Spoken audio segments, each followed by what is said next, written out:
Dans vos Bibles, dans l'Évangile selon Luc. Merci Serge et toute l'équipe de louanges ce matin.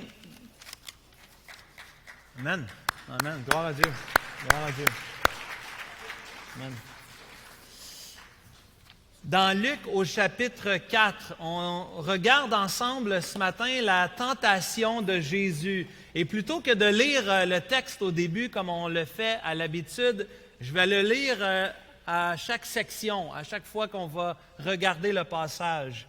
On est dans l'Évangile selon Luc et on regarde présentement notre Sauveur glorieux, la personne glorieuse du Seigneur Jésus-Christ. Notre Sauveur, notre Seigneur, il est fascinant, il est merveilleux d'étudier la personne de Jésus. Et combien ce matin encore, dans les réponses du Seigneur Jésus, nous allons être émerveillés devant toute sa sagesse, toute son intelligence, toute sa splendeur. Le chapitre 3 et le chapitre 4 de l'Évangile selon Luc, ce sont les préliminaires.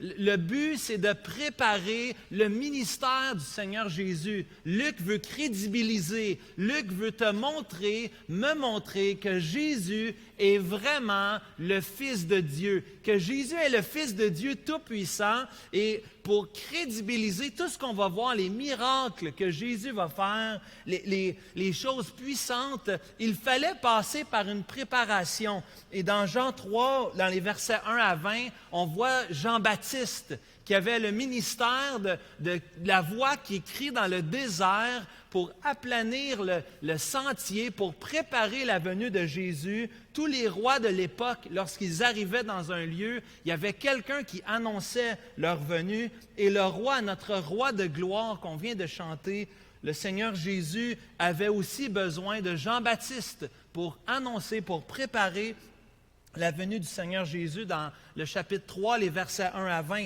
Mais aussi, on a vu dans les versets 21 et 22, le Dieu trinitaire qui donne son sceau d'approbation lors du baptême du Seigneur Jésus. Jésus n'avait pas besoin d'être baptisé, mais Jésus s'est fait baptiser pour être comme nous. Jésus a marché comme nous, au milieu de nous. Il s'identifie avec nous. Notre Sauveur, notre Seigneur est grand et glorieux et pourtant, il est venu vivre comme nous. Il a même passé par les eaux du baptême, là où nous avons entendu la voix du Père, où le Saint-Esprit est descendu comme sur une colombe pour baptiser le Fils Jésus. Et nous avons vu la semaine dernière, ceux qui ont été gracieux envers moi, je n'ai pas reçu trop de courriels ou de critiques cette semaine, avec la généalogie du Seigneur Jésus qu'on a vu dans les versets 23 à 38, où on a vu 77 noms. C'était important de voir ces noms-là pour voir que Jésus est de la lignée royale, que Jésus est de la lignée du roi David, que Jésus est de la nationalité juive, est un fils d'Abraham. Et surtout, on avait vu au verset 38 que Jésus est le fils d'Adam. Jésus est de la même nature. Jésus est un fils d'Adam, c'est-à-dire qu'il est le fils qui est pour toutes les nations. Il est venu sauver les nations. Et à la fin, on avait vu au verset 38 du chapitre 3 que Jésus est vraiment le Fils de Dieu. Et maintenant, la dernière péricope ou la dernière section, pour bien comprendre, pour mettre la table au ministère du Seigneur Jésus, nous avons la tentation du Seigneur Jésus. La tentation du Seigneur Jésus dans le chapitre 4, les versets 1 à 13. Ce que le premier Adam a échoué, le second Adam, le dernier Adam, a réussi. La tentation qu'Adam et Ève ont eue, ils ont échoué, ils ont pris du fruit défendu. Tandis que Adam, le second Adam, Jésus, lui, il n'a pas tombé dans la tentation. Et les trois tentations de Jésus servent à démontrer, je pense que c'est l'idée principale ce matin, les trois tentations de Jésus servent à démontrer que Jésus est vraiment le Christ, le Messie, le Fils de Dieu. Et ce matin, on va voir tout simplement les 3 tentations, c'est les 3 points. Je me dépêche parce que j'aurais 2 messages que je veux passer dans un message. J'essaie de vous aimer puis pas étirer la série d'Évangile selon Luc sur 8 ans. Donc, j'essaie de prendre une vision plus rapide. Mais il y a tellement de trésors dans cette tentation, 3 tentations du Seigneur Jésus. Et on voit au verset 1 et 2 la mise en scène. C'est très simple. Jésus rempli du Saint-Esprit. Le Saint-Esprit, Luc veut vraiment qu'on voit ça. Le Saint-Esprit est très présent. Il y en a qui ont même dit que le livre des Actes aurait dû s'appeler le livre des Actes du Saint-Esprit. Parce que Luc veut tellement montrer l'œuvre de l'Esprit dans son évangile, mais aussi dans le livre des Actes. Et ça fait pas, il n'y a pas de différence ici. On le voit au verset 1, 2 mentions du Saint-Esprit. Ça vient à la suite de la mention de l'Esprit dans le chapitre 3 au verset 22. Le chapitre 4, verset 1 nous dit que Jésus, rempli du Saint-Esprit, revint du Jourdain. Il fut conduit par l'Esprit dans le désert, c'est très clair, où il fut tenté par le diable pendant 40 jours. Il ne mangea rien durant ces jours-là, et après qu'ils furent écoulés, il eut faim. C'est très normal, n'est-ce pas, après 40 jours d'être à part, d'être retiré, 40 jours sans manger, 40 jours, nous dit Matthieu chapitre 4, le passage parallèle, 40 jours à jeûner, à prier, à chercher la face de Dieu, à communier avec Dieu, à préparer son ministère. Le Seigneur Jésus se retire de façon stratégique. Et ici, on pourrait peut-être voir ça comme un camp d'entraînement spirituel. Le Seigneur Jésus se retire un temps pour se préparer, un temps pour être éprouvé, pour être testé par Dieu. Cela fait partie de notre vie ici-bas sur terre. Chacun d'entre nous avons vécu ou nous allons vivre des épreuves, des tests. Et oui, nous allons être tentés si ce n'est pas déjà fait, n'est-ce pas? On va vivre, on va passer, ça fait partie de notre vécu ici-bas sur terre. Et le Seigneur Jésus n'est pas différent de nous. Le Seigneur Jésus, il peut comprendre ce que c'est de vivre sur la terre. Le Seigneur Jésus, il peut comprendre quand tu trouves ça difficile parce que lui aussi, il a été tenté en toutes choses comme nous. C'est pour ça, nous dit Hébreux chapitre 4, verset 16, c'est la conclusion de ce matin du message. C'est pour ça qu'on peut s'approcher avec assurance du trône de la grâce afin d'être secouru dans un temps de besoin, dans notre besoin. On a besoin et on peut trouver notre secours au pied de l'Éternel parce que l'Éternel te comprend. L'Éternel a vécu. Ce matin, on va voir qu'il a été tenté, testé en toutes choses comme nous.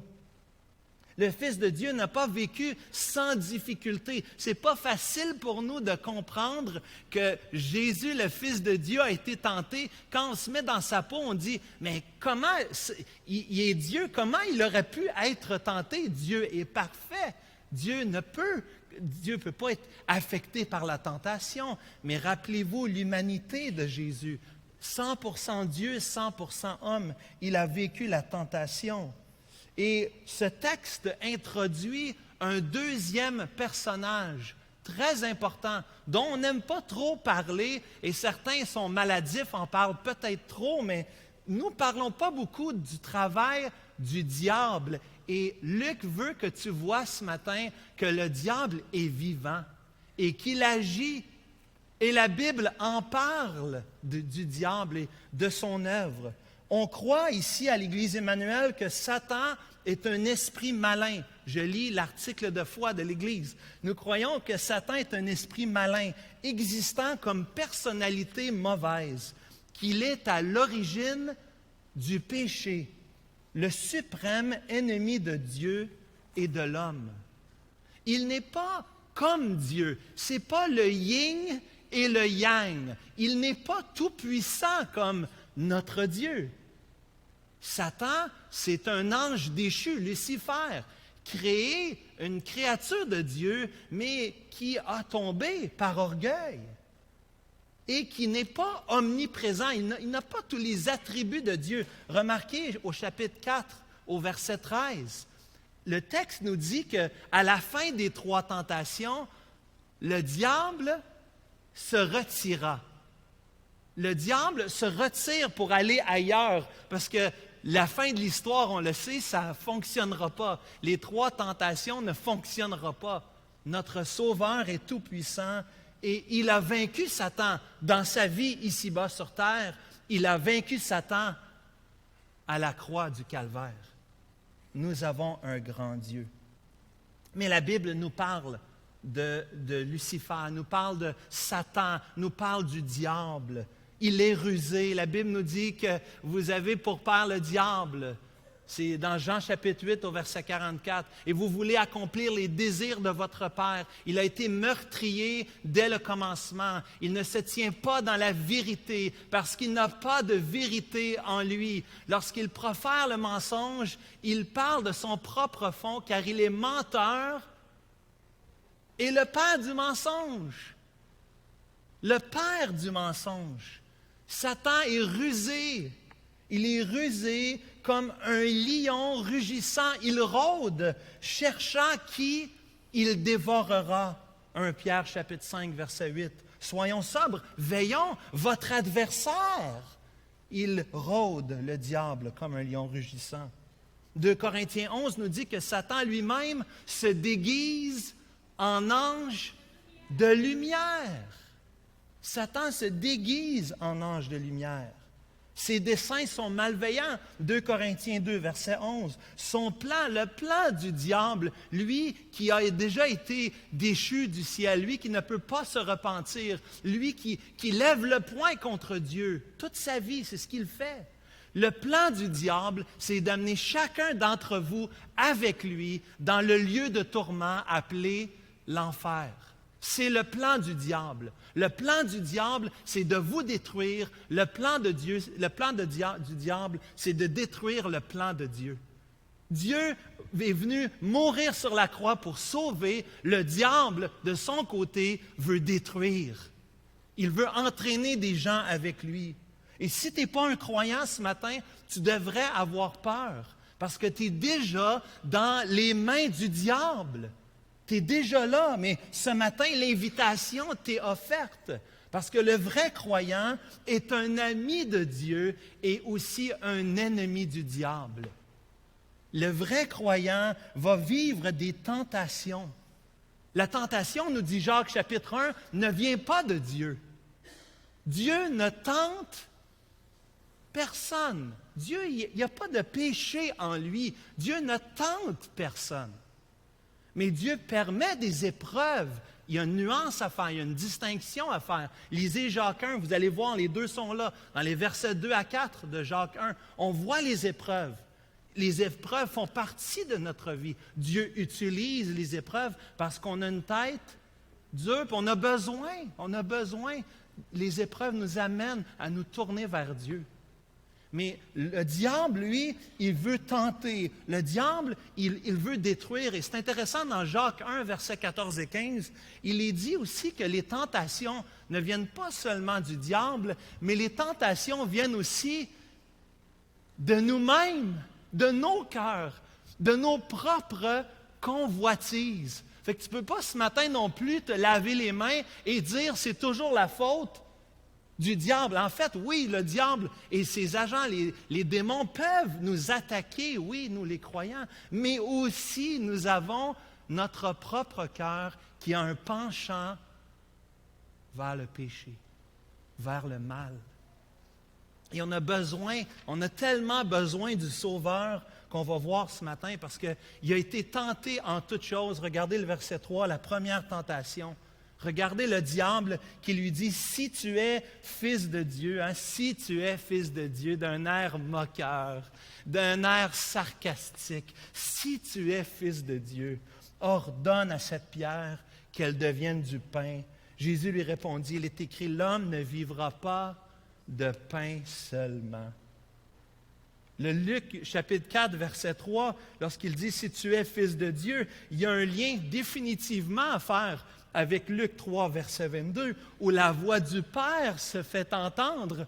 « Voici, tu es mon fils, bien-aimé, en qui j'ai mis toute mon affection. » Je ne pense pas ici que Satan essaie de convaincre Jésus qu'il n'est pas le Fils de Dieu. Je ne pense pas que Satan ne sait pas toutes les évidences que nous avons dans la Bible au sujet de Satan et des démons. Ils savent très bien qui est Jésus. Et ils tremblent, nous dit Jacques, chapitre 2. Ils savent. Et ici, je pense plutôt que le désir de Satan est de faire douter. Je pense que c'est la première leçon ici. Le diable ici, dans la première tentation, veut amener Jésus à douter. Douter ou questionner Jésus. Je crois ici qu'il aimerait le convaincre. Évidemment, on regarde ces tentations et on se dit, il est donc niaiseux. Il est donc niaiseux, le diable. Penses-tu qu'il va avoir la victoire sur le Dieu de l'univers? Mais qu'est-ce qui fait faire ça? Il y a une partie de moi qui dit, je ne comprends pas la logique, je n'aurais pas perdu mon temps avec Jésus, j'aurais passé cette énergie-là pour essayer de faire chuter d'autres. Mais il s'attaque à Jésus. Il essaye, avec du sarcasme, avec de la dérision, de le ridiculiser. 40 jours sans manger. Puis Jésus, c'est Dieu. Puis on pourrait se dire, mais c'est quoi qu'il y a de mal de se faire de quoi à manger? C'est quoi qu'il y a de mal de se nourrir? On le sait que Jésus va faire des choses miraculeuses avec la nourriture, n'est-ce pas? On le sait dans Luc chapitre 9, on va le voir dans quelques semaines ou quelques mois, on va voir dans les versets 10 à 17 que Jésus va prendre du pain, des poissons et va les multiplier. Jésus a le droit de faire ça. Il est le créateur de l'univers. Il peut faire ce qu'il veut. Même dans Matthieu 4, verset 11, le passage parallèle, c'est dit qu'à la fin de la tentation, les anges sont venus avoir un ministère auprès de Jésus et plusieurs croient qu'ici, on aurait nourri, Jésus aurait été nourri même, on aurait pris soin de lui physiquement, les anges auraient fait ça. Pourquoi ce serait une tentation pour Jésus? Et je pense qu'il y a tout un danger avec les 3 tentations qu'on voit dans le texte ici, dans Luc chapitre 4 ou dans Matthieu chapitre 4. Puis je suis d'accord avec le pasteur David Chansky qu'il y a un danger ici de prendre les tentations puis d'aller un peu dans toutes les directions. Mieux vaut bien s'aiguiller de savoir la source de la tentation en regardant à la réponse de Jésus. Autrement dit, ce que je suis en train de dire, travaillons avec ce que Jésus a répondu pour bien comprendre quelle est la tentation que Satan, que le diable essaie d'apporter. Mon point, c'est que Jésus, ses réponses sont toujours bonnes.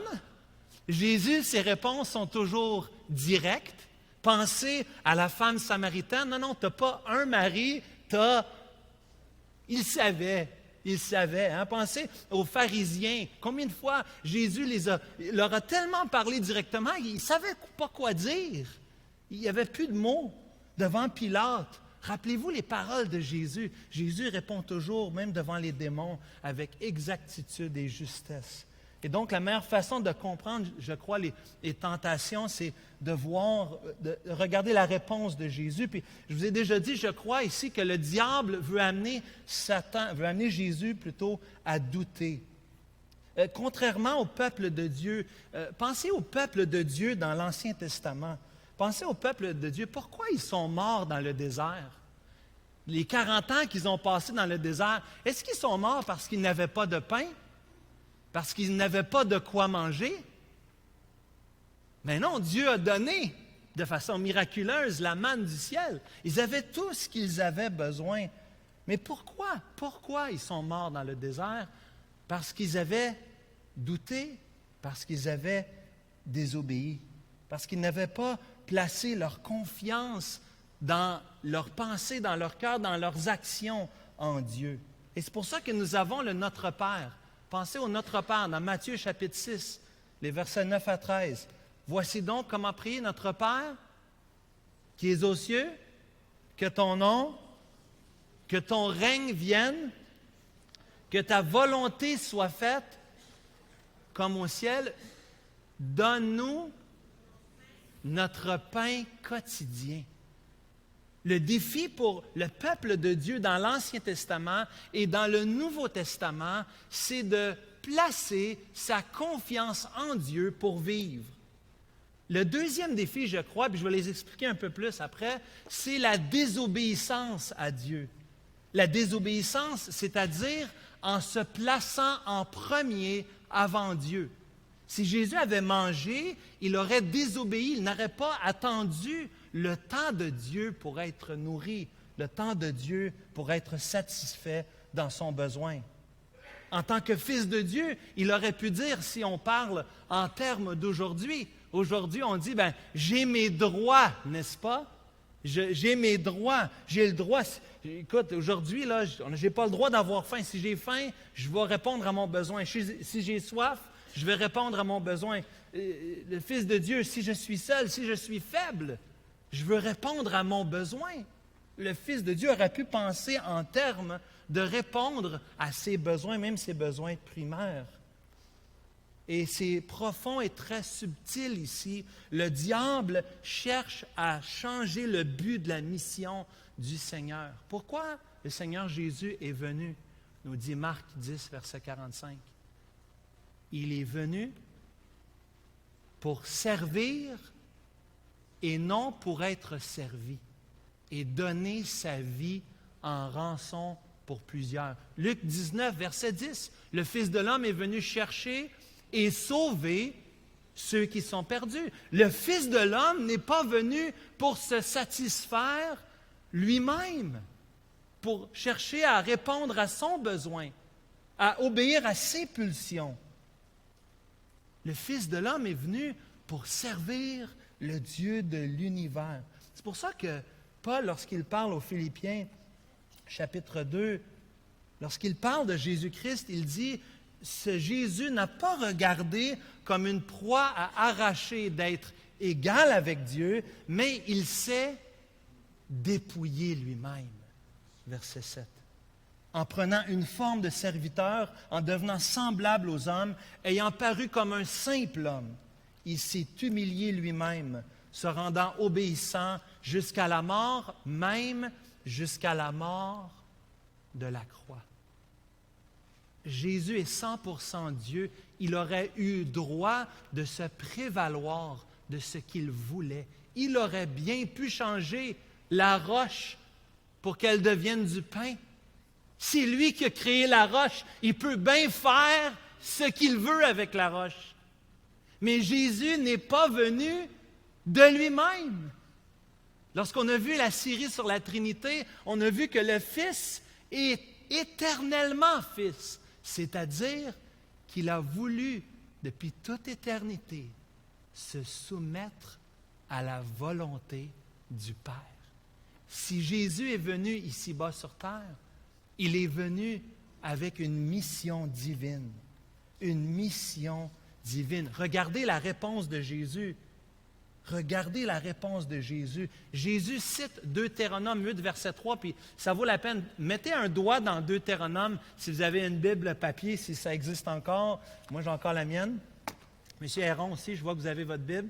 Merci Seigneur pour ça. Hein? Gardez votre Bible, hein? Gardez votre Bible et gardez les deux doigts là-dedans, là, OK? Regardez vos deux doigts dans Luc chapitre 4, mais aussi dans Deutéronome, parce qu'on va se promener entre les deux. Deutéronome chapitre 8. Jésus sort l'épée de l'Esprit. Jésus sort la parole de Dieu pour répondre. Et Jésus fait toute une allusion ici dans Deutéronome chapitre 8 au verset 3, le deuxième livre de la loi, juste avant d'entrer dans Canaan. Deutéronome 8, verset 1, « Vous observerez, vous mettrez en pratique tous les commandements que je vous ai prescrits aujourd'hui, afin que vous viviez, que vous vous multipliez, que vous entriez en possession du pays que l'Éternel a juré à donner à vos pères. Souviens-toi de tout le chemin que l'Éternel, ton Dieu, t'a fait faire pendant ces 40 années dans le désert, afin de t'humilier, de t'éprouver, pour savoir quelles étaient tes dispositions de ton cœur, si tu garderais ou non ses commandements. Il t'a humilié, il t'a fait souffrir de la faim, il t'a nourri de la manne que tu ne connaissais pas et que n'avaient pas connu tes pères, afin que l'homme ne vit pas de pain seulement. C'est ce que Jésus cite ici dans Luc chapitre 4, que l'homme ne vit pas de pain seulement, mais que l'homme vit de tout ce qui sort de la bouche de l'Éternel. Ton vêtement, verset 4, ne s'est point usé sur toi. Ce serait bien pour les enfants, n'est-ce pas ça? Wow, comme parent, j'aimerais ça. Ton vêtement ne s'est point usé sur toi. Ton pied, les souliers, hein? Ton pied ne s'est point enflé pendant ces 40 années. Reconnais en ton cœur que l'Éternel, ton Dieu, te châtie comme un homme châtie son enfant. Et il continue, il y aura plein de choses, mais le temps manque ici. Jésus cite, juste avant qu'il entre en Canaan, Jésus veut montrer l'allusion qui est faite ici. Tous savent c'est quoi. Les Juifs qui entendaient ce texte savaient à quoi faisait allusion le Seigneur Jésus. Lorsque le Seigneur Jésus a été tenté, on l'a tenté dans des besoins essentiels, dans des besoins primaires.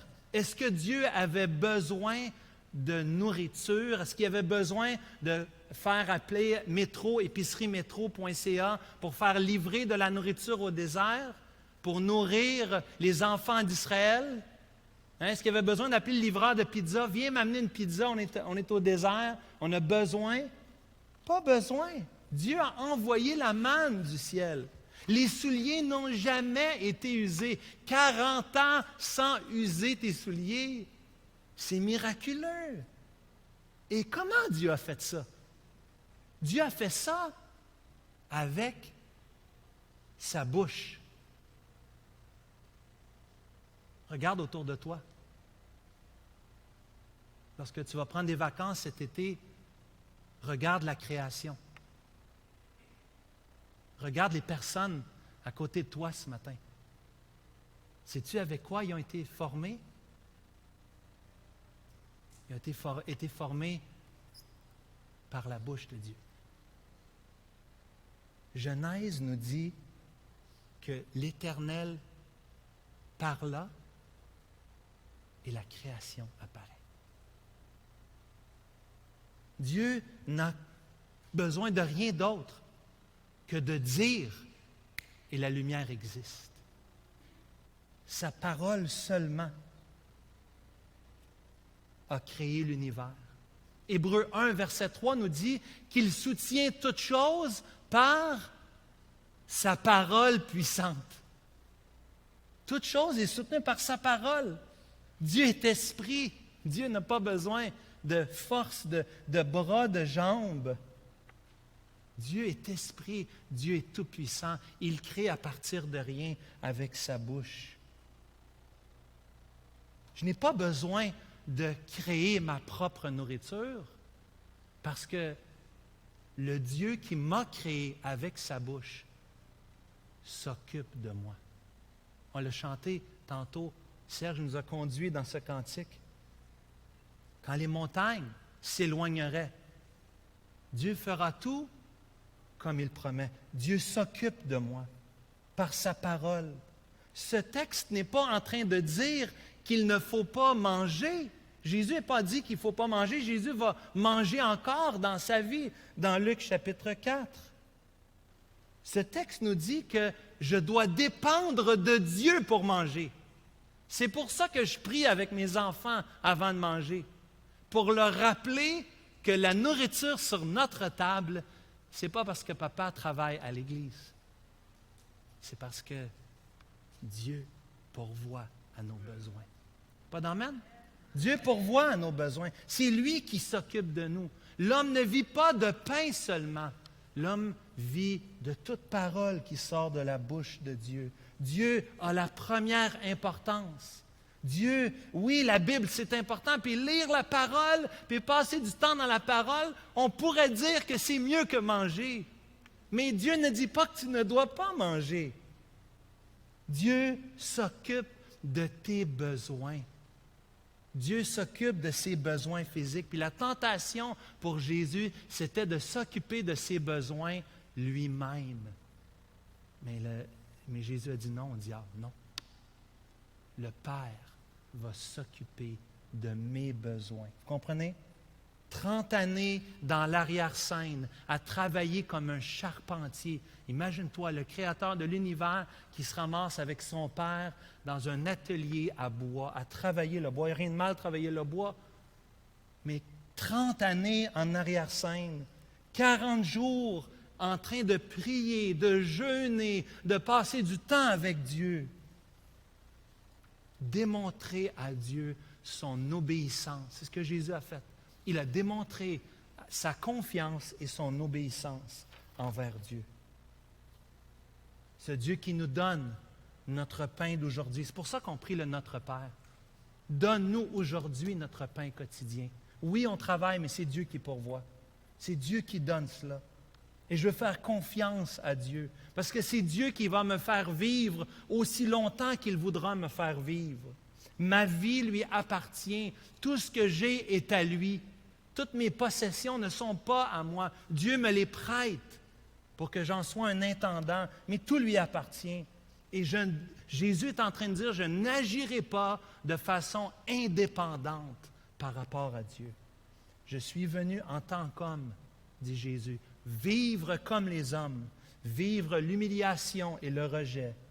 Et je ne suis pas ici pour satisfaire mes propres besoins, mais pour accomplir la volonté du Père céleste. C'est pour ça qu'il dit, non pas ma volonté, mais la tienne.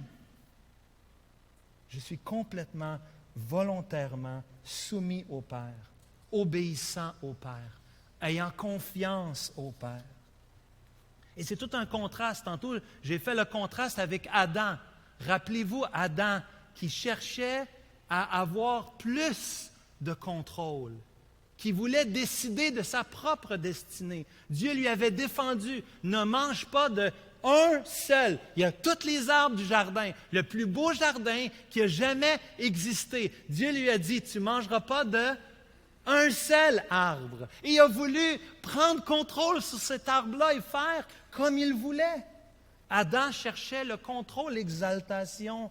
Jésus, même s'il avait tout le pouvoir, cherchait l'humiliation, la soumission. Et le stratagème de l'ennemi, c'est de l'amener à douter. Mon frère, ma soeur, combien de fois on a douté? Combien de fois on a douté et cela nous a amenés aussi à désobéir? Combien de fois on dit, je ne suis plus capable, Seigneur, je ne suis plus capable d'attendre. On devient tellement impatient. Et notre société est tellement caractérisée par l'impatience. Il y a 5 impatients qui vivent chez nous. On veut tous être servis par les autres. On veut tous manger en premier, puis avoir en premier, puis choisir, puis avoir la manette, puis décider. On veut tous ça. On est impatient, mais c'est sur Netflix, tu peux le regarder dans 20 minutes. Non, non, non, moi en premier. Notre nature est là, on est impatient. Et Jésus aurait pu manger là, mais il a attendu. Il dit non, non, ce n'est pas le bon temps et je ne me satisferai pas moi-même. Le Père va s'occuper de moi. Mon frère, ma soeur, tu connais des difficultés dans ta vie. Tu doutes, tu passes par des questionnements, tu es découragé. Ne te laisse pas vaincre par le mal. Surmonte le mal par le bien. Regarde à ton Sauveur. Regarde à la perfection de sa vie qu'il a vécue pour toi. Il l'a vécu par amour pour toi. Et regardez la deuxième tentation. Je dois aller rapidement, on n'arrivera jamais. Deuxième tentation ici. Encore une tentation lorsque Jésus est sur la haute montagne. Et au verset 6, le diable lui montre les royaumes de la terre. Puis encore là, on se pose des questions. Les royaumes de la terre, Jésus est Dieu, Jésus est souverain sur toutes choses. Qu'est-ce qu'il pensait le diable de lui amener ces questions? Mais le diable se vante, hein? Il commence par être arrogant, puis sarcastique. Puis là, la deuxième tentation, il se vante, hein? Il se pavane. Hein? Hey, moi, regarde ce que je peux te donner. Hein? Regarde-moi, là. Tu sais, c'est le petit Satan. C'est quoi ça? Hein, le prince de ce monde. Hein? Oui, il y a une forme d'autorité, il y a une forme d'influence, mais Satan, je vous l'ai déjà dit, je pense que la meilleure façon de le décrire, c'est que Satan, c'est un chien sur une laisse. C'est pas plus que ça. Satan, oui, il agit présentement, mais il est attaché, il est limité. Il n'a pas libre recours pour faire ce qu'il veut. Bien au contraire, rappelez-vous Job. Il a dû demander la permission parce qu'il ne fait pas ce qu'il veut, le diable. Il est limité dans son influence, mais il a une influence. Et dans 1 Jean chapitre 5, verset 19, il nous est dit que nous savons que nous sommes de Dieu et que le monde entier est sous la puissance du malin. Fait que oui, on vit dans un monde. Moi, je crois que Satan, oui, a beaucoup d'influence dans toutes sortes de choses dans ce monde, la politique et bien d'autres choses. 2 Corinthiens 4, Paul il dit que c'est le Dieu de ce siècle, le diable. Mais le diable, dans toutes ses idées rusées, toutes ses manigances, propose une condition au Seigneur Jésus, au verset 7. Une condition. Tout ce que tu as à faire, c'est de te prosterner devant moi. Tout ce que tu as à faire, c'est de m'adorer. Et on voit le cœur de la tentation. C'est là que ça se passe. Adore-moi et tu vas prendre un raccourci. Un raccourci. Oui, c'est quoi le raccourci? Tu vas avoir directement la gloire, les royaumes de ce monde. Mais tu vas passer outre de ta mission. La mission du Seigneur Jésus, c'était la croix avant la couronne. Pas d'amen? La croix avant la couronne. On le voit dans Philippiens 2, je l'ai lu tantôt, mais les versets après l'humiliation du Seigneur Jésus, nous voyons la glorification. C'est aussi pourquoi Dieu l'a souverainement élevé. Après qu'il s'est humilié lui-même jusqu'à la mort, même jusqu'à la mort de la croix, c'est aussi pourquoi Dieu l'a souverainement élevé. Il lui a donné un nom qui est au-dessus de tout nom, afin qu'au nom de Jésus, tout genou fléchisse dans les cieux, sur la terre et sous la terre. C'est pas Jésus qui va se plier le genou devant Satan, le diable, c'est le contraire. Un jour, Satan, les démons, tous les pécheurs qui iront en enfer, plieront le genou et ça ne sera pas de façon volontaire. Ce sera forcé. Parce que toute langue confessera que Jésus-Christ est Seigneur à la gloire de Dieu le Père. Le plan du diable, c'est de faire échouer le Seigneur Jésus. Le plan du diable, c'est de faire échouer la croix. Le plan du diable, c'est de dire, Jésus, laisse faire la souffrance. Laisse faire la souffrance. Va directement dans la gloire. Puis on sait, la Bible a plein d'allusions. Hein? Les nations en héritage dans Psaume chapitre 2, dans Isaïe chapitre 52, 53. Oui, l'humiliation, mais il va fermer la bouche des rois. Il va avoir l'autorité. Dans Daniel chapitre 7, le Fils de l'homme va recevoir le royaume de l'Ancien des jours. Dans l'Apocalypse, on voit ce point culminant où le Seigneur Jésus sera reconnu et où il aura plein contrôle sur tous les royaumes de ce monde. C'est incroyable, cette nouvelle humanité, les nouveaux cieux, la nouvelle terre. Satan est en train de demander à Jésus de faire ce qu'Adam a fait, se prosterner devant lui à la place de se prosterner devant Dieu. Et on voit, c'est une référence directement à Deutéronome chapitre 6. Donc, vous avez gardé votre doigt ou un petit bout de papier. Dans Deutéronome chapitre 6, il est dit que tu craindras l'Éternel ton Dieu, tu le serviras et tu jureras par son nom. Vous n'irez point vers d'autres dieux, entre les dieux des peuples qui sont autour de vous. Satan veut amener Jésus à se prosterner devant lui. Satan veut amener Jésus à commettre de l'idolâtrie. Satan veut attaquer la Trinité et détruire la Trinité et le plan de Dieu, afin que, plutôt que de se soumettre à Dieu le Père, que Jésus se soumette à lui. Et la deuxième chose qu'on voit, oui, il veut l'amener à se prosterner, à s'idolâtrer, mais comme on a déjà dit, il veut aussi amener Jésus à éviter la souffrance de la croix en cherchant la couronne de gloire d'abord. Et il y a tellement de passages que j'aimerais vous citer ce matin qui nous parlent des souffrances dans la vie du croyant. C'est pour ça qu'on ne croit pas à l'évangile de prospérité. C'est pour ça qu'on ne croit pas dans un évangile qui fait que ta vie va toujours aller bien, que tu vas toujours être guéri, que tu vas toujours être riche, que tout va bien aller. Et si tu n'as pas ces choses-là, c'est parce que tu n'as pas assez de foi. Jésus a dit, s'ils m'ont persécuté, ils vous persécuteront aussi. Paul va parler, il dit, j'estime que les souffrances du temps présent ne sauraient être comparées à la gloire qui est à venir. La souffrance qu'on vit ici-bas, la communion des souffrances, il va dire dans Philippiens 3. On va communier dans les souffrances de Christ. Même il va dire dans un autre texte, il complète les souffrances de Christ dans sa chair. Réjouissez-vous au contraire, dit Pierre, de la part que vous avez aux souffrances de Christ. Résistez-lui avec une foi ferme, sachant que les mêmes souffrances sont imposées à vos frères dans le monde. Bien-aimés, nous vivons dans un monde déchu et ce n'est pas vrai qu'on ne va pas souffrir. Si tu n'aimes pas ce message-là, c'est le message de l'Évangile. Le message de l'Évangile, ce n'est pas très populaire. C'est un principe à l'envers, c'est sûr. Mais le message de l'Évangile, c'est de souffrir. C'est de souffrir avant d'être glorifié. C'est d'être éprouvé.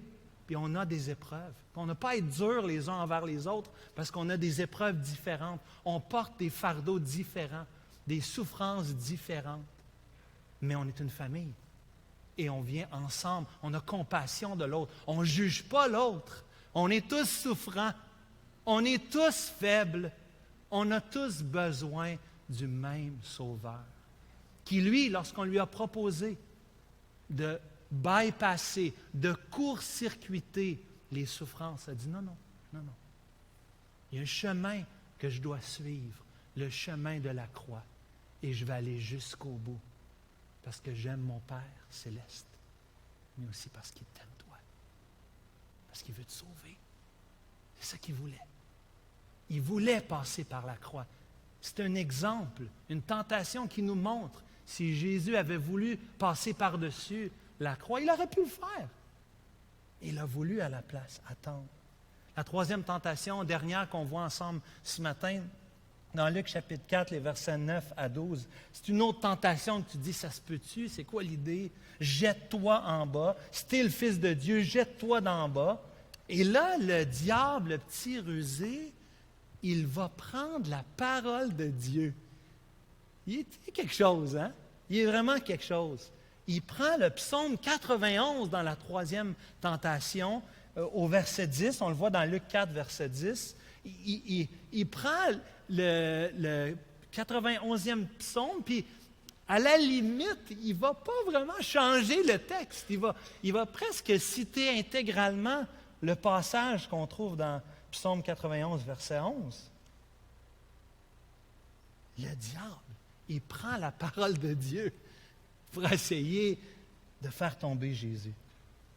Le diable est tellement obsédé, il est tellement en colère La haine du diable est tellement grande envers Dieu, premièrement, et envers ses disciples, envers nous les croyants, qu'il est prêt à tout. Il est même prêt à citer la Bible pour te faire tomber, mon frère, ma soeur.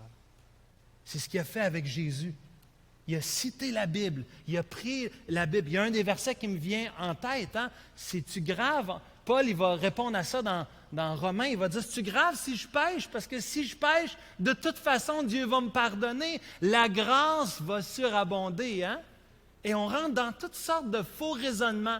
On peut lire la Bible, puis la lire avec nous au centre. Puis tout chercher les façons que nous, on va avoir ce qu'on veut, puis nous, être bénis. Puis on passe à côté. Et le diable ici, il a passé complètement à côté du point. Il essaie de prendre la technique du judo, de prendre la parole de Dieu pour la retourner contre Jésus, mais cette tactique n'a pas marché, mais pas du tout. Et c'est la même chose qu'il a fait dans Genèse chapitre 3, avec Ève, avec Adam. Le serpent, c'est le même gars. Il n'a pas changé, hein? Il n'a pas changé. Il prend la parole, puis Dieu, as-tu vraiment dit ça? Est-ce que c'est vraiment ça que ça veut dire? Et il essaie de changer les choses. Et ici, le mensonge est grave. Puisque Dieu m'aime, puisque Dieu me protège, donc je peux faire n'importe quoi et Dieu va donc acquiescer, hein? Dieu va faire ce que moi je veux. Fait que c'est pas grave, hein? Si je ne mets pas ma ceinture de sécurité dans l'auto, c'est pas grave. Dieu est souverain, hein? Dieu va me protéger. C'est à peu près ça qu'il est en train de dire. Saute d'en haut d'un édifice, puis Dieu, là, il dit dans le psaume 91 qu'il va te protéger. Et c'est insensé de dire ça. C'est insensé de dire ça. Dieu, oui, veut t'aimer, te protéger, mais Dieu a mis des moyens aussi.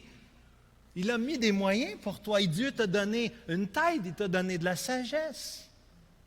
Dieu te dit de renoncer à l'impiété, aux convoitises mondaines, à ne pas vivre dans le siècle présent, mais de vivre selon la sagesse, la justice et la piété. Est-ce que c'est sage? Est-ce que c'est juste et pieux de ne pas mettre sa ceinture lorsqu'on embarque dans une voiture?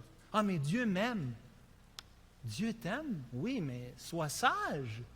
Ce n'est pas un ou l'autre, c'est un et l'autre. Jésus ne sautera pas en haut d'un édifice. Pourquoi il ferait cela? À quoi cela servirait-il?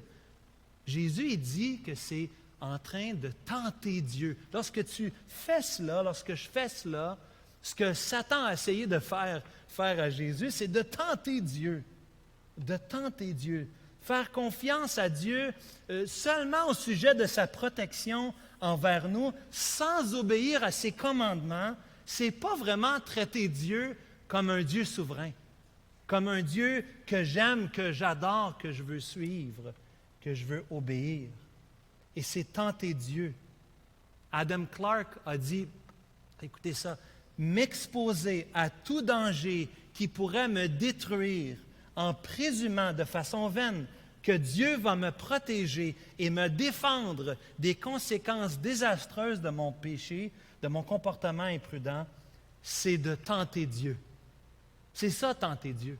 C'est d'abuser de la grâce de Dieu. C'est de chercher à se satisfaire et à dire Dieu va me servir. Dieu va faire ce que moi j'ai besoin, ce que moi je veux. Et ça, le peuple de Dieu avait fait ça énormément dans l'Ancien Testament, lorsqu'ils étaient à Massa, lorsqu'ils étaient à Mériba. Il y a des textes, tellement bons textes dans Exode chapitre 17 ou dans le psaume 95, où les textes nous disent que le peuple de Dieu a éprouvé Dieu. Dieu a été éprouvé par son peuple. Pourquoi? Pourquoi il a été éprouvé par son peuple? Parce que le peuple était désobéissant et rebelle et tentait Dieu de prendre soin d'eux, même si eux faisaient ce qu'ils voulaient. Les Israélites, ce qu'ils ont fait, ils sont plaints, ils ont chialé, ils voulaient tellement recevoir posséder, avoir pour eux. Et Jésus, ici, dans la troisième tentation, dit, non, non, non, non, je ne suis pas ici, ce n'est pas un jeu. Je ne vais pas juste sauter en bas d'un édifice, tenter Dieu pour qu'il me délivre de ma folie. C'est de l'arrogance envers Dieu le Père. Jésus est venu pour être soumis à Dieu le Père, à chercher à faire sa volonté. Et donc, cette tentation nous amène à voir que Satan veut amener Jésus à présumer de la grâce de Dieu. Mon frère, ma soeur, on peut tomber là-dedans facilement, de présumer de la grâce de Dieu. Et deuxièmement, aussi de nous amener à ne pas marcher selon les commandements de la parole de Dieu, de marcher de façon insensée et se justifiant en disant que Dieu, de toute façon, Dieu va s'occuper de nous. Bien-aimés, en conclusion, ce matin, nous avons un grand Dieu, nous avons un grand Sauveur. Un Sauveur qui, lorsque le diable a quitté ici au verset 13, avait eu la victoire sur le péché. Il a marché dans sa vie, il a été tenté en toutes choses comme nous, sans commettre de péché. C'est pour ça, mes frères, mes sœurs, qu'on peut s'approcher du trône de la grâce. J'aimerais inviter l'équipe de louanges de s'avancer. On va prendre le repas du Seigneur ensemble.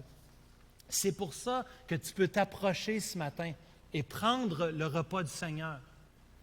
Tu peux le faire avec assurance parce que ton Dieu t'a sauvé au prix de son sang, parce qu'il a gardé la loi, les commandements que toi et moi, on ne pouvait pas garder. Chers amis, approchons-nous maintenant. J'aimerais inviter les placeurs de s'avancer pour la distribution des éléments, s'il vous plaît, pendant que nous allons chanter le prochain cantique.